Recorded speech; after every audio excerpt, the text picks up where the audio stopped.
मेरे पति रमेश पेशे से एक डॉक्टर हैं। मैं रमेश के शांत स्वभाव के लिए उनसे प्यार करती थी और जब मैं उनके चौड़े कंधों पर अपना सिर झुकाती थी तो मुझे गर्मजोशी और अजीब सा सुकून का एहसास होता था। 3 साल प्रेम और फिर शादी के 3 साल बीतने के बाद मैं यह स्वीकार कर रही हूँ कि मैं थक गई हूँ। उसे प्यार करने के जो भी कारण थे, अब वही मेरी सारी बेचैनी के कारण बन गए।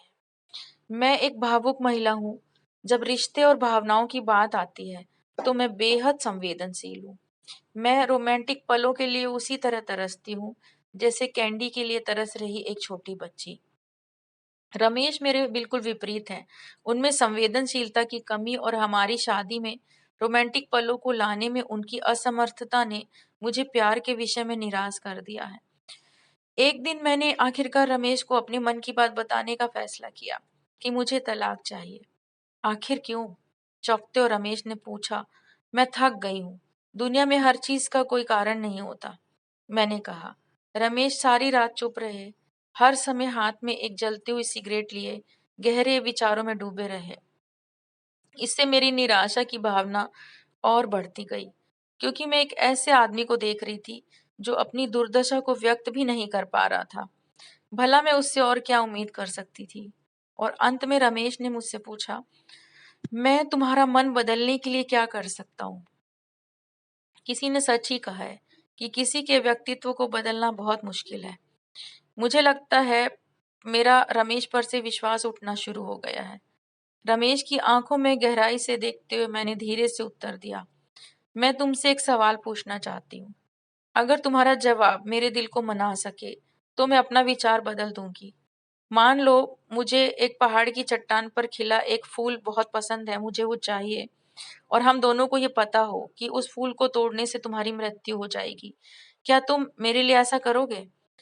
रमेश ने कहा, मैं कल तुम्हें इसका जवाब दूंगा। उसकी प्रतिक्रिया सुनते ही मेरी सारी उम्मीदें धराशायी हो गई।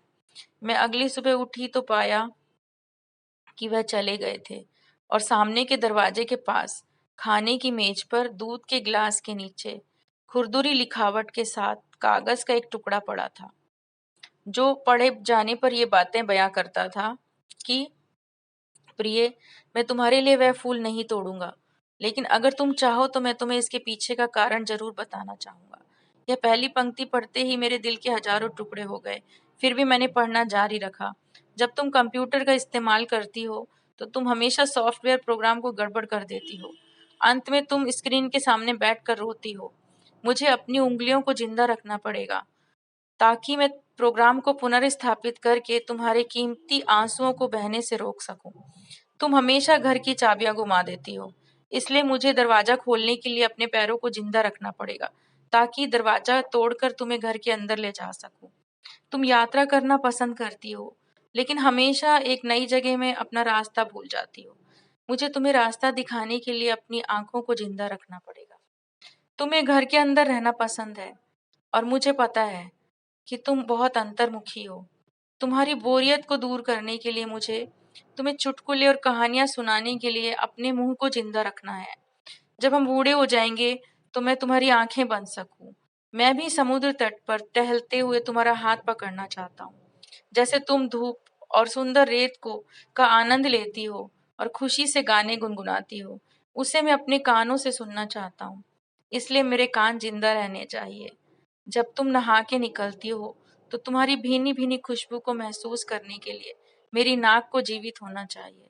इसलिए मेरी प्रिय, जब तक मुझे यकीन नहीं होता कि कोई है जो तुमसे इससे अधिक प्यार करता है, मैं तब तक उस फूल को नहीं तोड़ूंगा। और जिस दिन ऐसा कोई आया जो तुम्हें मुझसे अधिक प्यार करे, मैं खुशी खुशी उस फूल को तोड़ लूंगा। ये पढ़ते ही मेरे आंसू पत्र पर गिरे और उसकी लिखावट की स्याही धुंधली हो गई। मैंने फिर भी पढ़ना जारी रखा। अब जब तुमने मेरा पूरा उत्तर पढ़ ही लिया है, अगर तुम संतुष्ट हो, अगर मैंने तुम्हारे दिल को मना लिया हो, तो कृपया सामने का दरवाजा खोलो, क्योंकि मैं बाहर खड़ा हूँ, तुम्हारी पसंदीदा ब्रेड और ताजा दूध के साथ। मैं जल्दी से दरवाजा खोलने के लिए दौड़ी और उसके चिंतित चेहरे को अपने हाथों में कसकर पकड़ा और चूम लिया और उसकी बाहों में समा गई। अब मुझे पूरा यकीन हो गया कि कोई भी मुझसे उतना प्यार नहीं करेगा जितना रमेश करते हैं।